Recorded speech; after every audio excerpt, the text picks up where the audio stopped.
Bismillah, Assalamualaikum. Bagaimana kabarnya anak-anak? Semoga kalian semua selalu sehat ya. Oke, bertemu lagi dengan Ustazah Dwi Juli. Kali ini kita akan membahas ilmu pengetahuan alam tentang keseimbangan dan pelestarian sumber daya alam. Bagaimana? Apakah sudah siap? Sebelum memulai pembelajaran kali ini, ayo kita review kembali ada pada belajar. Yang pertama yaitu niat. Ingat, niatkan karena Allah Ta'ala. Menyimak. Ayo, siapkan alat tulis kalian dan duduk dengan rapi. Kemudian berwudu. Untuk memulai pembelajaran kali ini, alangkah baiknya kalian berwudu dahulu teman-teman. Selanjutnya yaitu mencatat ilmu. Ketika sudah menyiapkan buku tulis dan pensil, catat ilmu, catat materi yang disampaikan Ustazah kali ini dengan baik dan rapi, agar ketika nanti kalian ingin mempelajarinya, bisa mudah dan tinggal membuka catatan itu. Teman-teman, selain 4 adab yang telah kita bahas sebelumnya, ada satu adab yang tidak boleh kita lupa. Apa itu? Ya, yaitu berdoa. Sebelum kita memulai pembelajaran kita kali ini, mari kita berdoa bersama-sama. Doa sebelum belajar. Allahumma salli ala Muhammad wa ala ali Muhammad. Raditu billahi rabba wa bil islami dina wa bi Muhammadin sallallahu alaihi wasallam nabiyya. Rabbi zidni ilma warzuqni fahma waj'alni minas salihin. Allahumma hdini li ahsanil akhlaq la yahdi li ahsaniha illa anta wasrif anni sayyi'aha la yasrifu sayyi'aha illa anta. Allahumma inni as'aluka ilman nafi'an wa rizqan thayyiban wa amalan mutaqabbala. Amin ya rabbal alamin.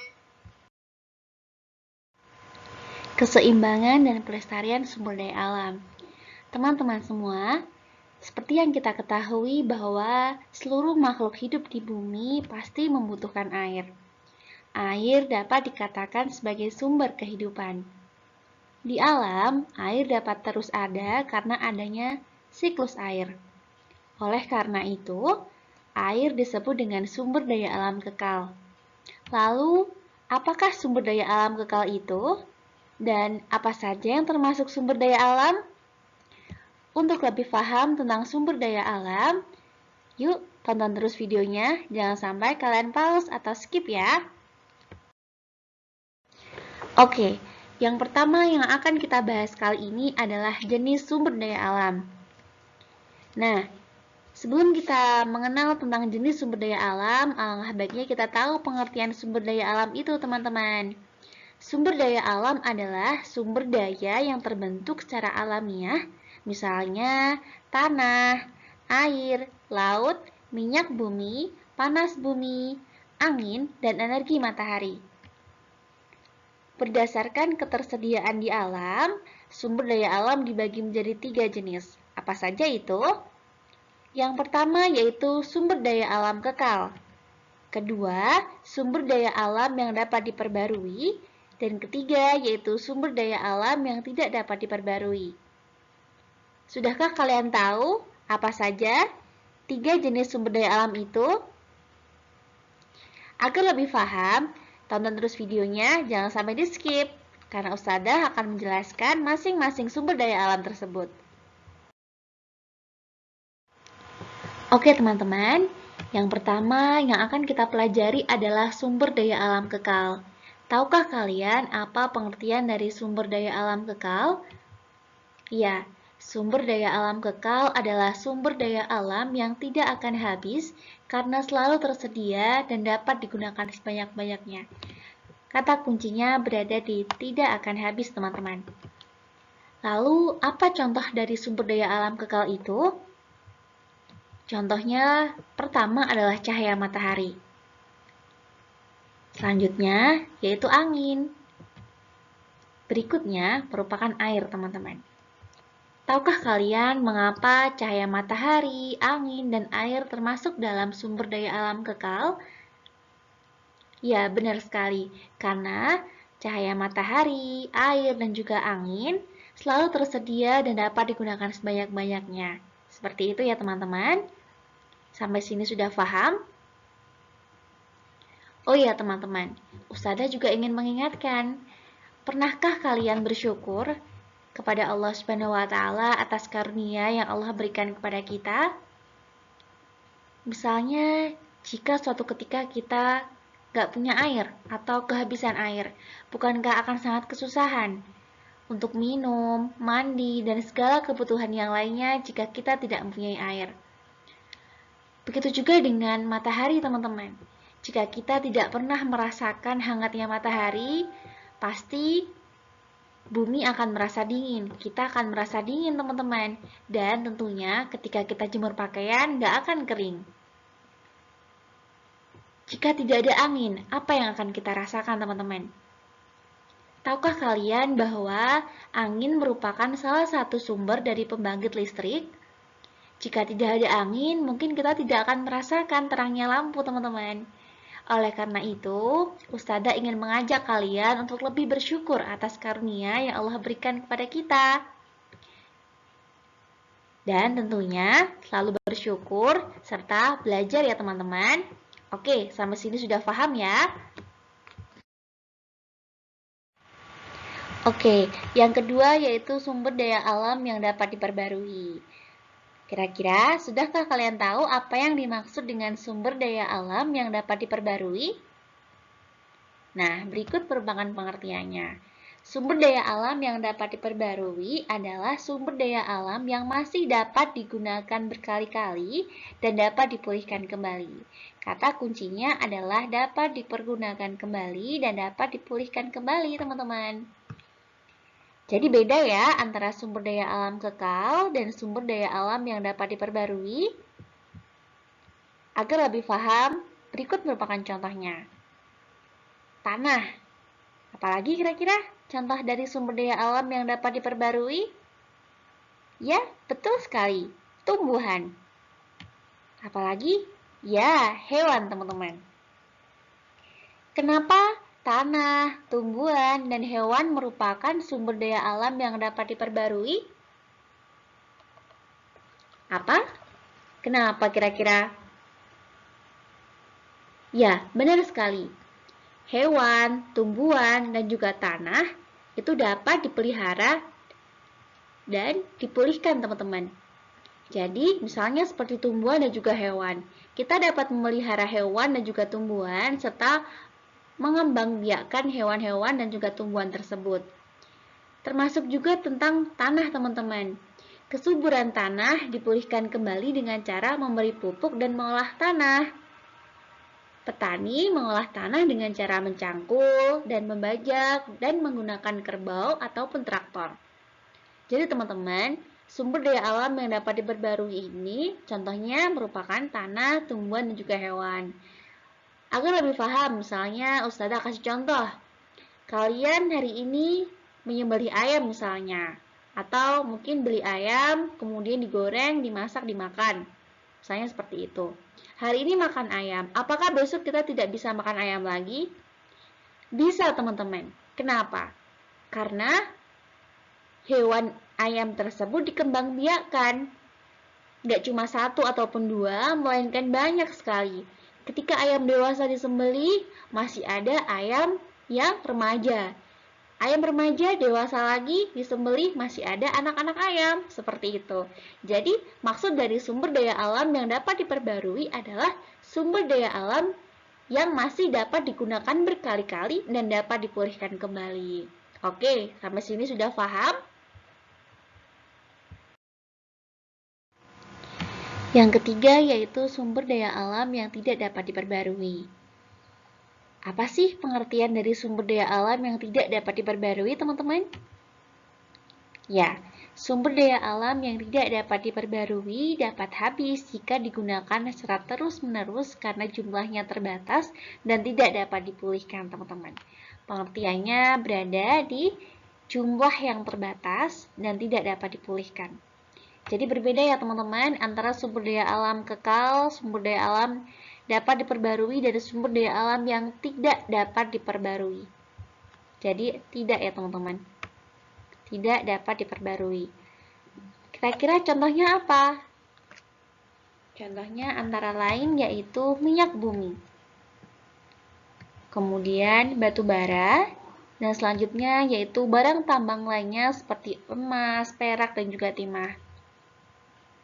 Teman-teman, pernahkah kalian mengisi bensin di Pertamina atau mengisi bensin dimanapun berada?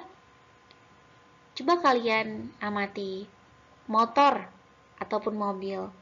Motor dan juga mobil tidak dapat berjalan tanpa adanya bahan bakar, teman-teman. Seperti hal yang kita sebagai manusia tidak akan bisa beraktivitas tanpa adanya makan maupun minum. Tanpa makan minum, manusia nggak akan bisa beraktivitas. Motor dan juga mobil tidak akan bisa berjalan tanpa adanya bahan bakar. Dan bahan bakar itu diperoleh dari minyak bumi, teman-teman. Nah, karena minyak bumi termasuk sumber daya alam yang tidak dapat diperbarui, maka kita harus menggunakannya secara hemat dan juga memanfaatkan sebaik-baiknya. Jadi nggak boleh boros, teman-teman. Dan kita sebagai generasi muda harus berpikir, kira-kira bagaimana cara kita memanfaatkan sumber daya alam yang kekal ataupun sumber daya alam yang dapat diperbarui agar bisa menggantikan sumber daya alam yang tidak diperbarui. Karena kelak ketika kita sudah benar-benar kehabisan sumber daya alam yang tidak dapat diperbarui, maka akan sangat-sangat kesusahan. Oleh karena itu, mari kita menjadi generasi muda yang lebih kreatif dan juga tentunya inovatif. Teman-teman, sebelumnya Ustazah telah menyinggung tentang minyak bumi, batu bara, kemudian gas bumi. Ketiga hal tersebut merupakan termasuk ke dalam penggunaan bahan bakar fosil, teman-teman. Penggunaan bahan bakar fosil sangat luas dan meliputi berbagai bidang dalam kehidupan kita. Contohnya antara lain dalam bidang transportasi, pengolahan makanan, dan juga pembangkit tenaga listrik. Kira-kira mengapa teman-teman transportasi, pengolahan makanan, pembangkit tenaga listrik masuk dalam hal penggunaan bahan bakar fosil? Ya, betul sekali. Seperti yang kita ketahui, transportasi, mobil, motor nggak akan bisa berjalan tanpa adanya bahan bakar, teman-teman. Tanpa adanya solar, bensin, pertalite, kemudian pertamax, motor maupun mobil, bis, dan lain sebagainya tidak akan bisa berjalan. Sama halnya dengan pengolahan makanan. Seperti yang kita ketahui, pabrik-pabrik yang besar mengolah makanan menggunakan mesin, teman-teman. Dan mesin nggak akan bisa berjalan tanpa adanya bahan bakar juga. Selain itu, pembangkit tenaga listrik.